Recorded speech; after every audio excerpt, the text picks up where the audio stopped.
Tôt ce matin, les soldats de l'ONU se déploient tout autour de Boali. Objectif, sécuriser le vote dans cette ville située à près de 100 km de la capitale Bangui et plusieurs fois prise pour cible. Il y a 3 mois, des groupes armés ont fait irruption, empêchant la tenue des élections et faisant de nombreux dégâts. On a tout perdu. Nos maisons ont été saccagées, beaucoup de désordre. Et le gouvernement ne nous a pas encore indemnisés. Nous demandons que le gouvernement indemnise les victimes. Depuis quelques semaines, le calme est revenu.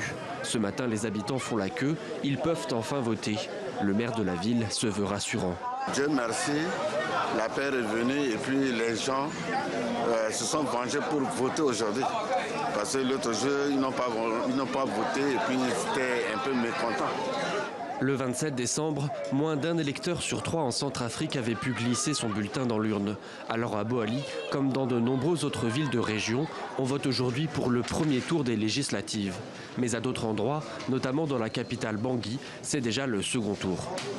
Selon le rapport qui me parvient et les rapports qui me sont parvenus jusqu'à maintenant, ces élections se déroulent très bien sur l'ensemble du territoire. Et nous sommes convaincus que d'ici les heures de fermeture des différents bureaux de vote, ces élections vont se tenir en toute sécurité et tranquillité.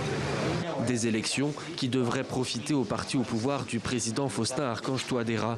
Mais dans un contexte sécuritaire toujours incertain, la coalition de l'opposition conteste leur légitimité. D'autant que les groupes armés contrôlent toujours certaines zones dans le nord du pays.